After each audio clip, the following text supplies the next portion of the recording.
같이 하나님을 경외하는 마음으로 자리에서 일어나셔서 오늘 우리에게 주시는 하나님의 말씀 출애굽기 25장 31절에서 40절 말씀 함께 교독하겠습니다. 너는 순금으로 등잔대를 쳐 만들어 그 밑판과 줄기와 잔과 꽃받침과 꽃을 한 덩이로 연결하고 가지 여섯을 등잔대 곁에서 나오게 하되 다른 세 가지는 이쪽으로 나오고 다른 세 가지는 저쪽으로 나오게 하며 이쪽 가지에 살구꽃 형상의 잔셋과 꽃받침과 꽃이 있게 하고 저쪽 가지에도 살구꽃 형상의 잔셋과 꽃받침과 꽃이 있게 하여 등잔대에서 나온 가지 여섯을 갖게 할지며 등잔대 줄기에는 살구꽃 형상의 잔넷과 꽃받침과 꽃이 있게 하고 등잔대에서 나온 가지 여섯을 위하여 꽃받침이 있게 하되 두 가지 아래에 한 꽃받침이 있어 줄기와 연결하며 또 두 가지 아래에 한 꽃받침이 있어 줄기와 연결하며 또 두 가지 아래에 한 꽃받침이 있어 줄기와 연결하게 하고 그 꽃받침과 가지를 줄기와 연결하여 전부를 순금으로 쳐 만들고 등잔 7을 만들어 그 위에 두어 앞을 비추게 하며 그불 집게와 불똥 그릇도 순금으로 만들지니 등잔대와 이 모든 기구를 순금 한 달란트로 만들되 함께 읽겠습니다. 너는 삼가 이 산에서 내게 보인 양식대로 할지니라. 아멘. 하나님의 말씀입니다. 오늘 출애굽기 본문에서 설명하고 있는 내용은 한 가지 성소의 물건입니다. 등잔입니다. 이 등잔대에 이렇게 가운데 중심에 가지가 있고 양옆으로 3개씩 3개씩 6가지의 가지가 나와서 꽃받침과 꽃 형상을 하고 그것에 불을 지피고 기름을 넣어서 늘 그 성소 안을 비추게 하는 하나의 등불이 되는 거죠. 실내 조명기구와 같은, 그러나 영적인 의미는 굉장히 큰 의미가 있겠습니다. 그래서 이 성소 안에 있는 이 등잔을 통하여서 오늘 하나님께서 저희에게 모두에게 우리가 그 예배의 자리에서 발견하는 하나님의 그 빛 되심을, 또 우리가 그 빛 대신 주님 앞에 나아가기 위하여 어떻게 우리의 모습을 준비해야 하는가, 그리고 어떻게 빛 가운데 살아가는 그리스도인이 되어야 하는가에 대해서 함께 생각해보고 나누기를 원합니다. 여러분, 그리스도인 가운데 내가 비록 그리스도인이지만 내가 어둠 가운데 살고 있는 그리스도인은 어떻게 될까요? 훨씬 유혹이 많을 겁니다. 길을 잃게 될 일이 많을 것입니다. 또 낙심할 일이 많을 것입니다.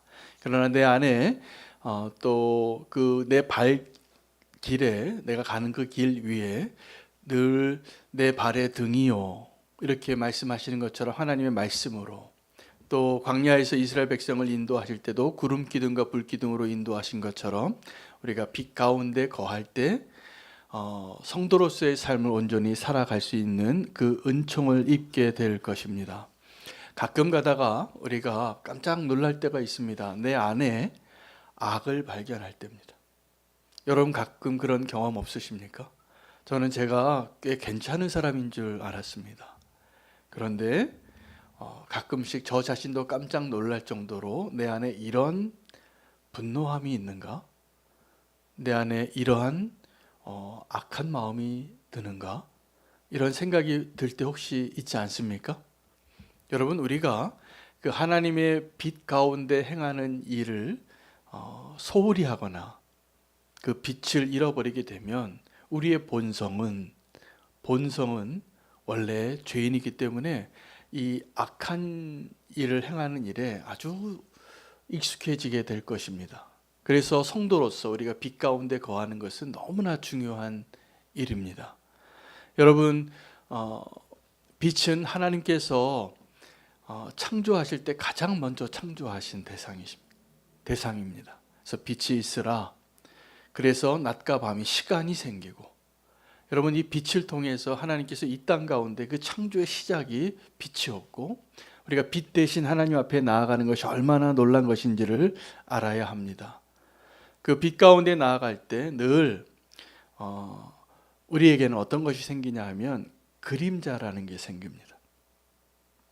그렇죠? 빛이 있고 빛의 뒤편에는 그림자가 있는데 우리 성도의 삶 가운데 우리 가운데 늘 그림자의 영역이 있는 것 같아요. 사람들에게 보여주는 모습하고 내게 보여주지 않은 뒤의 모습들이 때로는 우리를 새삼스럽게 놀랍게도 하고 또 그것이 드러나면 실망스러운 모습이 되기도 합니다. 여러분 다 그러시죠?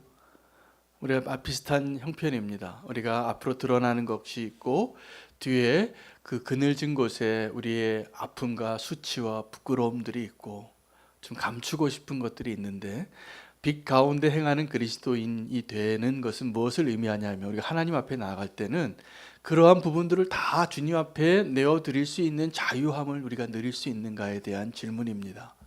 여러분 그러한 그리스도인 삶을 원하십니까? 하나님 앞에 나의 그림자까지 나의 어두운 영역까지 다 드러내기를 원하십니까? 여러분 모든 존재는 이 그림자를 가지고 있는데 우리가 하나님을 묘사할 때 하나님을 뭐라고 묘사했냐면 성경은 회전하는 그림자가 없으시다 그랬습니다. 그러니까 우리 빛이 비춰지는 가장 중심에 계신 분이 하나님이십니다. 그 하나님 앞에 나아갈 때 우리는 사실은 감출 수 없는 그 하나님 임재 앞에 나아가는 것임을 우리가 기억하시기 바랍니다. 우리가 죄를 지을 때 가장 첫 번째 반응은 똑같습니다. 다 누구라도 다윗일지라도 아브라함이랄지라도 우리가 죄를 지으면 그걸 감추고 싶어 해요. 그렇죠?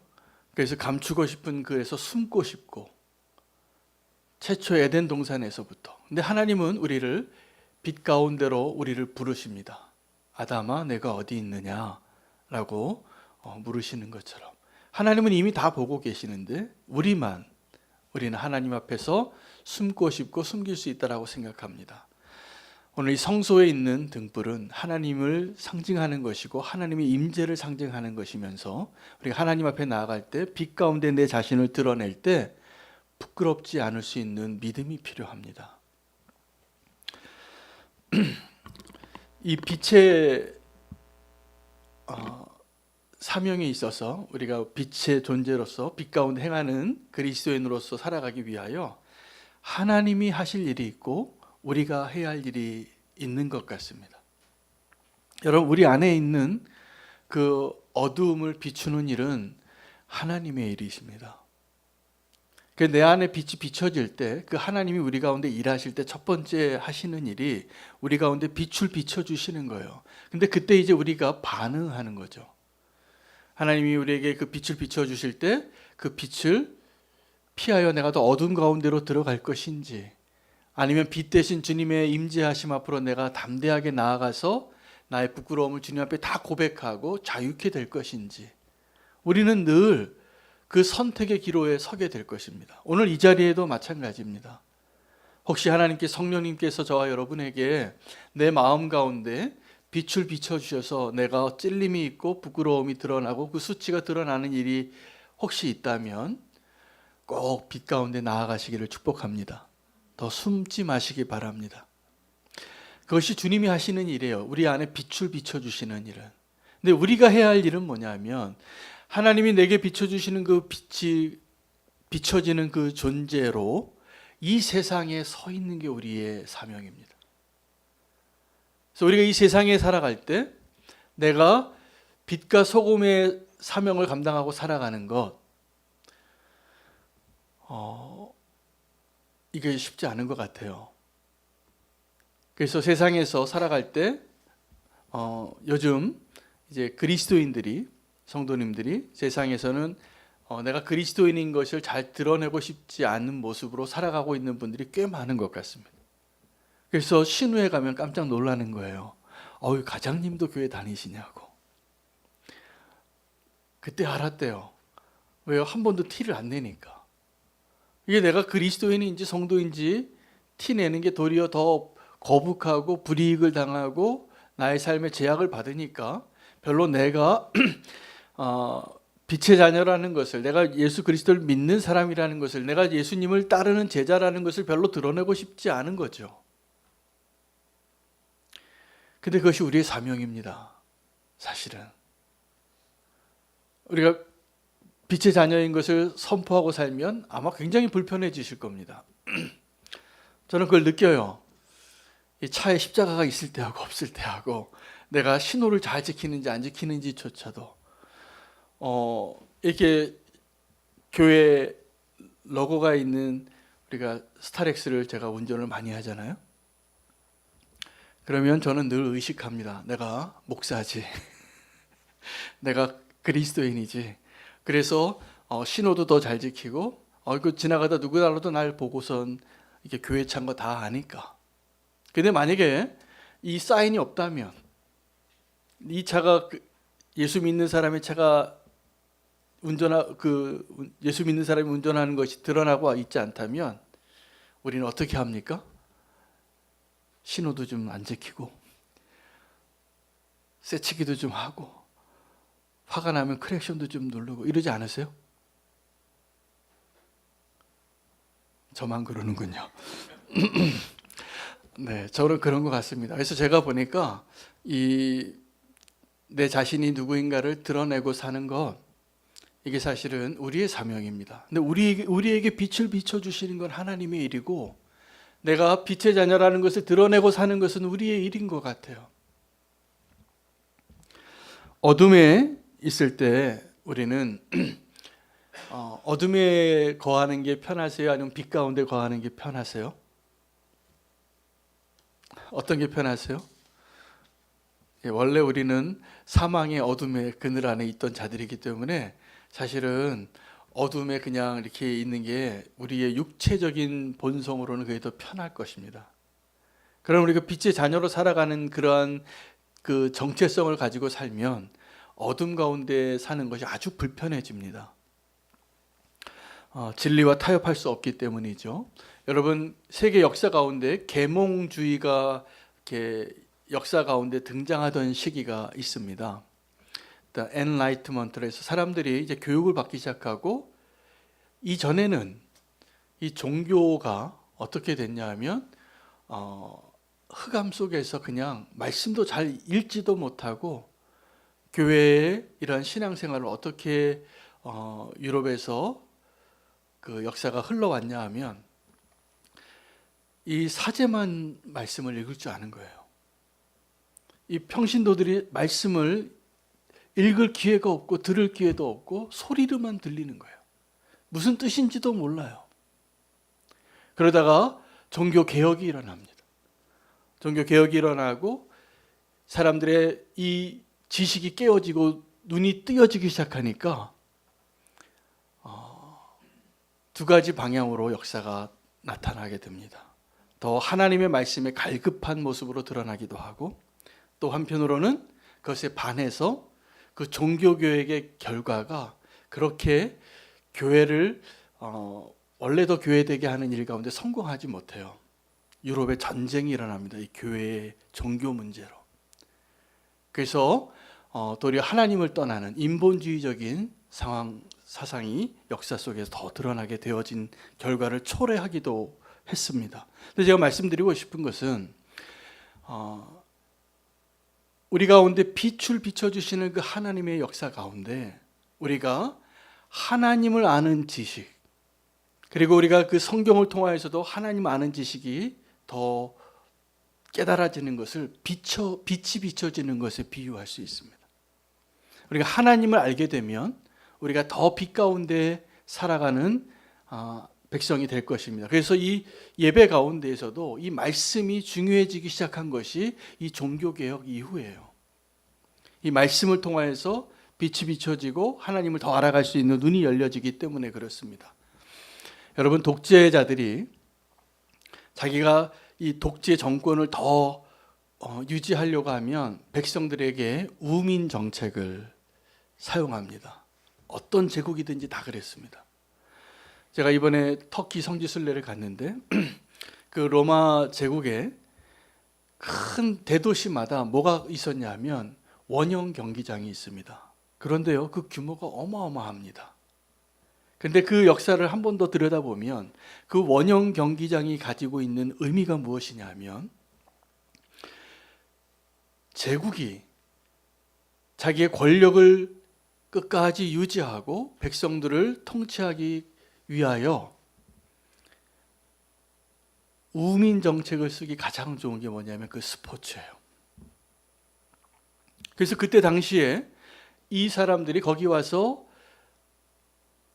이 검투사들이 지금으로 치면 무슨 권투 경기 같기도 하고 목숨을 건 그런 전쟁을 묘사하는 그러한 아주 잔인한 그러한 연극이나 그런 행위들이 그 앞에서 펼쳐지는 것이죠. 아주 다양한 종류로.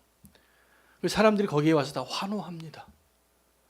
기쁨을 얻고 모든 관심이 거기에 쏠리게 되는 거예요. 그래서 어떤 결과를 가지게 되냐면 우리에게 인간의 존엄이 어떻게 되고 우리의 권리가 어떻게 되고 자유와 평등과 더 선함과 더 의로움과 더 가치 있는 것을 생각할 수 있는 기회를 주지 않는 거예요.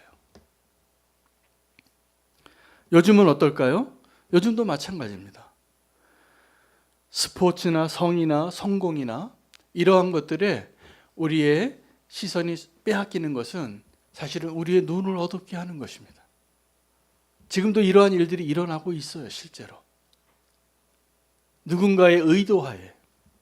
여러분, 우리가 빛의 자녀로 살기 위하여 사실은 내 자신이 누구이고 하나님이 이 시대에 정말 원하시는 사명이 무엇이고 우리가 어떠한 모습으로 살아가야 하는가에 대해서 눈이 열리셔야 돼요. 근데 역사 속에서 그런 눈이 열리게 하는 일들을 가장 많은 공로를 가지고 있는 게 성경입니다.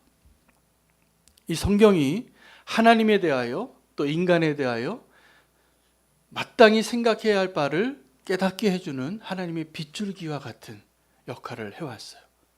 그래서 말씀으로 성령이 역사하심으로 우리가 빛 가운데 오늘 우리가 무엇을 위해 사는지를 잘 깨닫게 되어지는 오늘 이 예배의 자리가 되시기를 축복합니다. 우리의 관심이 그냥 먹고 사는 것에 그냥 조금 여유 있으면 여행 가고 스포츠를 보고 즐기고 환호하고 그렇게 살다가 많은 거예요. 그러나 우리가 하나님의 말씀 앞에서 정말 가치 있는 일이 무엇이고 우리가 무슨 사명을 가지고 살아야 하고 무엇이 정말 가장 궁극적인 선인지 의미가 무엇인지를 깨닫게 되는 것. 오늘 하나님께서 말씀을 통하여 우리에게 빛을 비춰주실 때 그것이 가능하게 됩니다. 여러분, 그것을 위해서 하나님이 사용하시는 방법이 하나님의 말씀이기도 하고 또 하나는 우리 안에 허락하신 양심이에요. 여러분, 우리가 그 빛 가운데 거하는 일을 소홀히 하게 되면 우리의 양심은 마비된 자와 같이 그냥 작동이 안 됩니다. 그 양심이 하는 소리가 잘 들리지 않는 거죠. 대신 본능이 내 육체적인 욕구가 원하는 데는 아주 민감해요. 그래서 조금 불편하면 못 견뎌요. 내가 하고 싶은 것은 꼭 하고 싶어져요. 여러분, 내 육체가 원하는 것에 대해서 더 반응을 잘하고 계십니까? 아니면 내 안에 계시는 성령님께서 말씀하시는 것에 더 반응이 잘 되십니까? 빛 가운데 거하는 그리스도인은 어떠한 그리스도인일까요? 내 육체의 소욕들이 있잖아요. 배고프고 고통스럽고 내 미래를 내 눈에 보이는 것으로 보장받고 인정받고 성취하고 승리하고 이러한 것들이 영원한 것들을 향한 가치와 그러한 의미를 다 무너뜨리고 그것은 가치 없다라고 말하고 있어요. 굉장히 강력한 메시지를 가지고. 그래서 믿음을 가지고 있는데도 우리는 지금 길을 잃어버리고 어둠 가운데서 더듬거리며 살아가고 있는 그리스도인이 꽤 많습니다. 정신을 좀 차리셔야 됩니다. 우리가 정말 정신을 번쩍 차리고 빛 가운데 거할 수 있는 자가 되기를 원합니다. 여러분, 우리의 마음이 우리 안에 있는데 이 마음에 빛이 비춰지고 이 마음이 회복이 되어지는 것, 마음을 깨끗하게 하는 것, 이것이 너무나 중요해요. 그래서 잠언 말씀에는 이 마음을 지키라, 마음을 빼앗기지 마라, 마음의 땅을 빼앗기지 마라, 생명의 근원이 여기에서 남이라 라고 말씀하고 계세요. 여러분들 우리 마음 안에는 보이지 않으니까 지금도 저는 잘 마음에 어떤 생각을 갖고 이 자리에 계시는지 잘 안 보여요, 저는. 그러나 이 자리에 지금 우리와 함께 하시는 하나님, 우리 마음 안에 무슨 생각을 가지고 지금 예배하고 있는지를 아세요. 여러분, 이 사실을 아는 게 우리에게 중요한 거더라고요. 하나님이 지금 내 마음을 읽고 계신다. 하나님이 내 마음을 보고 계신다. 여러분, 이거 믿어지십니까? 대답 한번 해보세요. 믿어지십니까? 왜냐하면 이게 중요해요. 하나님 지금 내 마음을 보고 계시다는 것, 다 알고 계시다는 것. 왜냐하면 우리가 착각하거든요. 성경에 보면 악인들이 늘 하는 이야기가 있어요. 지금 하나님이 안 보고 계시다. 하나님이 내가 하는 일을 모르신다. 근데 하나님 비웃으신다는 거예요. 그런 악인들의 소리를 듣고. 여러분, 내 마음을 잘 지켜서 생명의 근원을 빼앗기지 마시기 바랍니다. 근데 이 마음이 잘 지키면 우리의 입술이 지켜집니다. 입술이 지켜지면 우리의 삶과 행위가 지켜지는 거예요. 근데 그 근원이 어디서 나오냐면 우리의 마음에서부터 시작이 되어져요, 늘. 근데 겉으로는 이 마음이 잘 보여지지 않으니까 성경의 인물 가운데 실패한 인생을 살고 하나님의 진노의 대상이 됐던 많은 사람들 가운데 아나니아와 삽비라처럼 그 초대교회의 그 아름다운 공동체에 특별한 공로를 가지고 자기 밭을 팔아서 다 꺼내진 않았지만 그래도 한 반이라도 꺼냈잖아요. 이거 대단한 거 아닙니까? 여러분 같으면 여러분 재산의 반을 지금 꺼내서 이 공동체 식사비로 대라고 가져오실 분 그렇게 많지 않으세요. 이게 굉장히 특별한 결단이거든요. 근데 그렇게 대단한 결단을 한 사람의 마음을 하나님 다 보고 계시는 거예요. 그 베드로가 성령 충만해서 이렇게 말합니다. 아나니아야, 내 마음에 어찌하여 사탄이 이렇게 가득하게 됐느냐. 사실 그는 좀 정직하지 않은 것밖에 없었어요. 겉으로 드러나는 죄는. 이게 50%만 좀 숨겨놓고 가져왔던 거죠. 그래서 가져왔거든요. 근데 그의 마음 안에 어떤 일이 있었을까요? 아마 이 초대교회 공동체에 내가 인정받는, 칭찬받는 성도로서 그 갈채 박수를 받고 싶었던 것 같아요. 왜냐하면 바로 전에 바나바라는 사람이 그 일을 했거든요. 나도 바나바 같이 되고 싶은 거죠. 근데 막상 그것을 팔아서 가져오려고 하니까 어떤 생각이 들어요? 아까워요. 그래서 또 숨겨놓고 좀 가져왔는데 난 그것만 해도 참 대단한 것 같아요. 그것도 참 귀한 일인데 우리는 그 정도 행위를 만약에 아나니아가 얼마나 숨겨놓고 가져온 것을 만약에 내가 초대교회 지도자인데 그걸 알았어도 난 그걸 박수 쳐주고 싶었을 것 같아요. 저는. 저 같으면. 그런데 하나님은 아니에요. 하나님은 그 사람의 마음의 뿌리 가운데 사단이 가득해서 그 마음을 지키지 못한 것을 안타까워하시면서 책망하고 심판의 메시지를 주시는 거예요. 여러분, 마음은 보이지 않지만, 우리 눈에는 보이지 않지만 하나님에게는 너무나 잘 보이는 것이 그 마음입니다. 여러분, 그 마음을 잘 지키시기를 원하십니까? 그 마음을 잘 지키는 비결이 뭐냐면 마음을 드러내는 겁니다. 마음을 잘 드러내시기를 바랍니다. 마음을 잘 드러내는 게 여러분 부부지간에도 한국 남자들이 이걸 못해요. 자기 마음을 잘 표현을 못해요. 다 알아주기를 바라고 밥 먹으라. 그냥 한마디로 툭툭 던지고 마는 거예요. 이 마음에 이것을 잘 표현을 못해요. 참 안타까운 일입니다. 그런데요, 우리의 마음을 잘 드러내는 일을 주님 앞에서 또 사랑하는 사람들 앞에서 오늘부터 결단하시기를 축복합니다. 우리 마음을 지키는 길은 마음을 드러내는 거예요. 이게 회개하고 또 다른 일이에요. 회개는 내가 뭔가 잘못했을 때 돌이키는 것이지만 마음을 드러내는 것은 보여주는 거예요. 마음을 보여주는 일을 잘 하시기 바랍니다. 이게 빛 가운데 거하는 그리스도인이 되는 가장 중요한 비결이기도 합니다.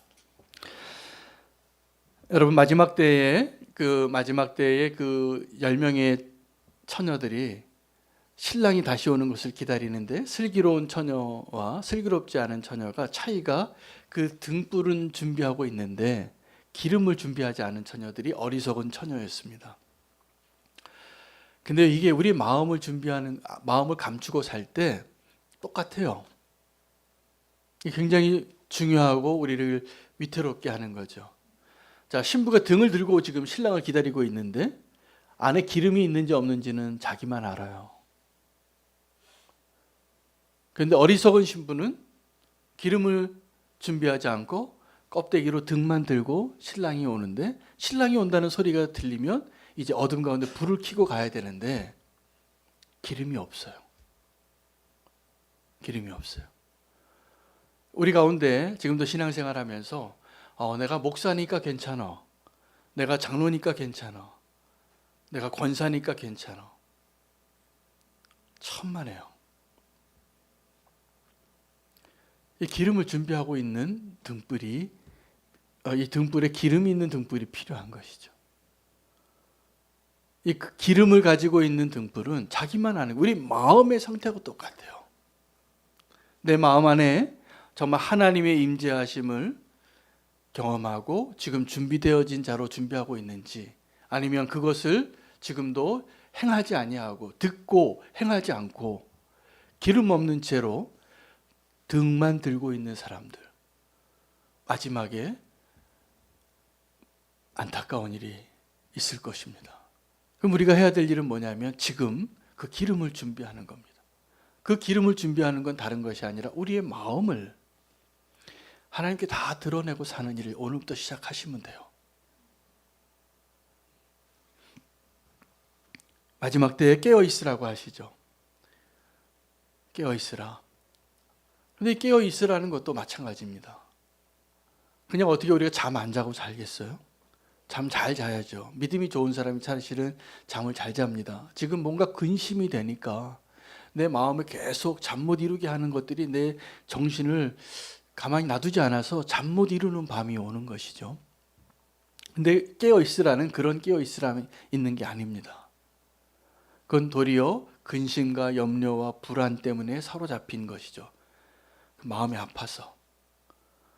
여러분의 마음이 건강하게 되어지면 깨어있는 상태로, 준비되어진 상태로 주님이 오시는 그날을 맞이할 것입니다. 그것은 마치 지금 내가 주님이 오늘 이 자리에, 이 시간에 이 자리에 오신다고 해도 내가 준비가 되어 있는지, 여러분 저를 한번 보시고 저에게 대답을 해보세요. 정직하게. 지금 주님 오셔도 됩니까? 안 됩니까? 안 돼. 좀 늦게 오셔야 됩니까? 하루 있다가? 네. 주님께서 언제 오셔도 될 정도로 우리의 마음에 빛이 비춰지고 감추인 것이 없는 그 마음이 될 수 있도록 오늘 결단하시면 좋겠습니다. 사실 우리는 다 연약함이 있고요. 오늘 새벽 예배에도 그 말씀을 전했지만 우리가 다 약점이 있어요. 지금 누군가가 이 약점을 알면 내가 수치를 당할 만한 약점. 근데 그 수치를 당할 만한 그 약점을 내가 건강하게 잘 드러내고, 그것이 마음의 안에 있는 거, 아무도 모르는 것 같지만 하나님이 알고 원수가 알거든요. 근데 그것이 지금 드러나도 괜찮습니까? 괜찮으세요? 나의 지금 숨겨놓은 것이 다 드러나도 지금 괜찮습니까? 제가 아주 오래 전인데 이렇게 식당에, 요즘은 그런 식당이 많이 없지만 신발 벗고 들어가는 식당이 있잖아요. 제가 그 자매가 지금도 아주 오랜 시간이 지났는데 늘 기억이 나요. 아주 성격이 건강한 자매였는데 양말이 빵꾸가 났어요, 그날. 거기 이제 목사님들도 계시고 선교사님들도 계시고 어려운 분들이 있는데 자기 양말이 빵꾸 났는데, 그러면 여러분 어떻게 하겠습니까? 그 상황에서 양말을 빨리 벗나요? 아니면 가서 하나 사오나요? 네, 저는 이 자매가 한 행동이 제가 너무나 감동이 됐어요. 깨달음을 얻었어요. 이 자매가 어떻게 말하고 식탁에 올라간 그 음식점에 들어갔냐면 혼잣말을 크게 하는 거예요. 내 양말 빵꾸 났네? 너무나 귀엽죠? 내 양말 빵꾸 났네. 그리고 올라가는 거예요. 얼마나 건강한지. 내 양말 빵꾸 났네. 그리고 들어가서 자리에 딱 앉았는데 아무도 그것이 흉잡히지 않고 이상하지 않은 거예요. 근데 우리는 어떠냐 하면 그거를 막 발가락으로 숨기고 뒤집어서 반대로 막 이렇게 놓고 막 이렇게 어떻게 하면 내가 빵꾸난 양말을 좀 감출 수 있을까? 제가 지난번에도 장례를 갔는데 주일 예배를 마치고 위로 예배를 드리러 갔는데 양말을 안 갈아 신었어요. 그래서 그날 성도님들 아셨는지 모르겠지만 저는 계속 신경이 제 양말로 가는 거예요. 까만 양말을 신고 가야 되는데 하얀 양말을 신고 갔어요. 근데 나는 그게 계속 신경 쓰여요. 다른 분들은 잘 보이시지 않을지라도.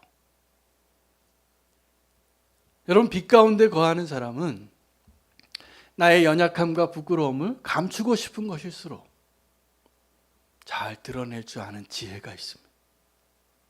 우리가 하나님 앞에서 상황 가운데 내 마음 안에 나의 수치라고 생각하는 것, 하나님이 그거 용서하지 않으실 것 같습니까?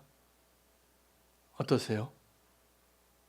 네, 원수의 말을 듣지 마시고 제 말을 좀 들으세요. 하나님 용서하세요. 할렐루야. 나의 부끄러움이라고 생각하는 건데 빵꾸난 양말을 하나님 다 용서하신다니까요. 근데 나는 그 빵꾸난 양말을 좀 감추고 싶어서 계속 불구자같이 사는 거예요. 신발도 못 벗고. 그리고 사시지 마시기 바랍니다.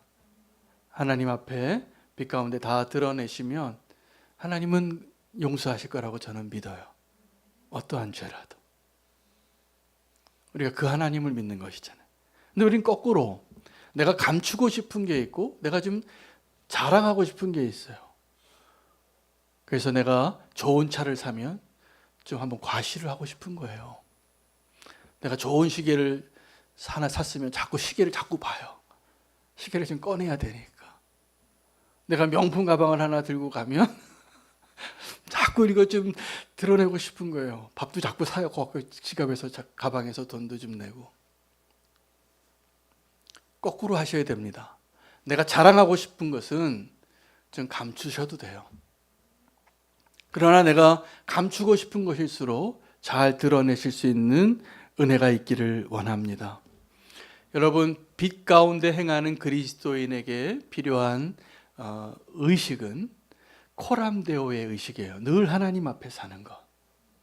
근데 이 늘 하나님 앞에 사는 것을 우리는 때로는 착각합니다. 마치 CCTV로 나를 지켜보시는 하나님이라고 생각하시는 분들이 있는 것 같아요. 그래서 여러분, 한국의 치안이 이렇게 좋답니다. 근데 한국이 치안이 좋은 이유를 아시죠? 왜입니까? 엄청난 CCTV 때문이에요. 내가 만약에 이 지갑을 하나 주셨는데 그 신용카드를 여러분이 만약에 주시면 쓰시겠어요? 안 쓰시겠어요? 왜 안 쓰세요? 쓰면 다 들키니까. 어디 가서 현금 머신에 이렇게 넣으면 다 내 위치에 사진 찍히고 추적이 돼서 그 사람이 곧 잡힐 거를 우리는 아니까. 그렇죠? 그래서 안 가져가시는 거 아니에요? 커피숍에 핸드폰 놓고 가는 걸 외국인들이 이해를 못 한대요. 한국이 너무나 대단한 나라라고 착각하는 거예요. 한 번만 더 생각해 보니까 우리의 양심과 시민의식이 그렇게 탁월해서가 아니라 이 카메라들 때문이에요. 이 너무나 카메라가 많으니까 어느 동선에 어떻게 가는지 다 알려지니까 이제 숨길 수 없는 것이죠. 근데 참 안타깝게도 믿음이 있다고 하는 저와 여러분이 CCTV보다도 하나님이 안 보시는 줄 아는 것 같아요.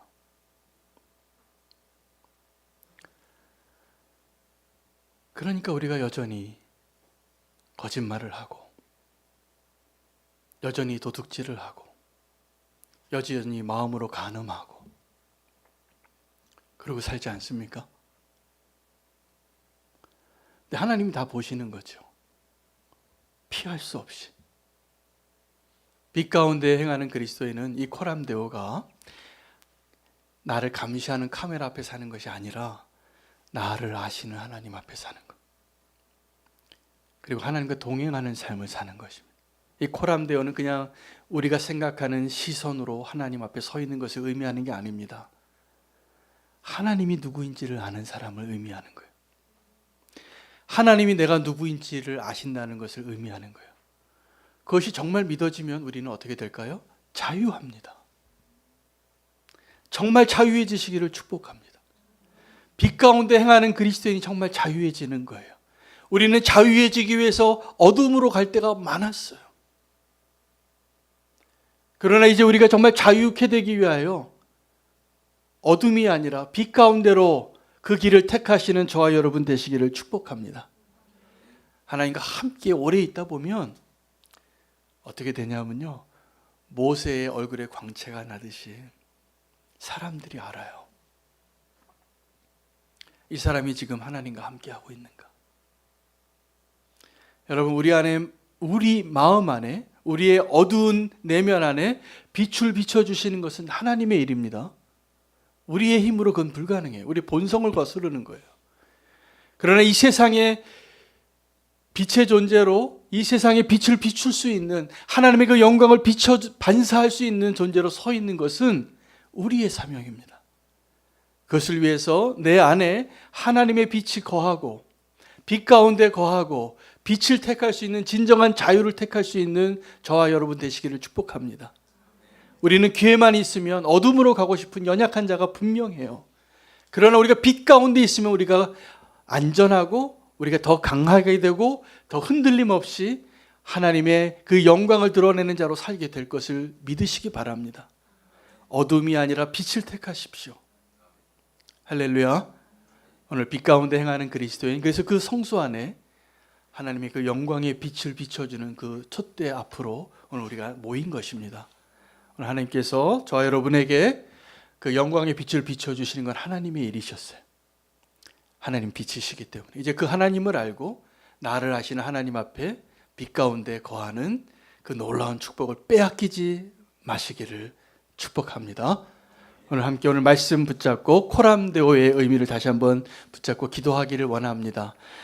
내 안에 정말 하나님의 그 진리의 빛이 비춰지고 하나님의 그 임재하심을 사모하는, 그 빛을 사모하는 자로 살게 하여 주시옵소서. 함께 기도하고 요즘 또 우리 환우들을 위해서 기도하겠습니다. 우리 특별히 장홍주 권사님 위해서 좀 기도해 주시면 좋겠습니다. 수술하시고 회복 가운데 너무 연로하신데 수술하셔서 힘든 가운데 있는데 하나님이 잘 회복시켜 주시도록 함께 기도해 주시기를 바랍니다. 오늘 말씀 붙잡고 빛 가운데 거하는 그리스도인이 되게 하여 주시옵소서. 결단하며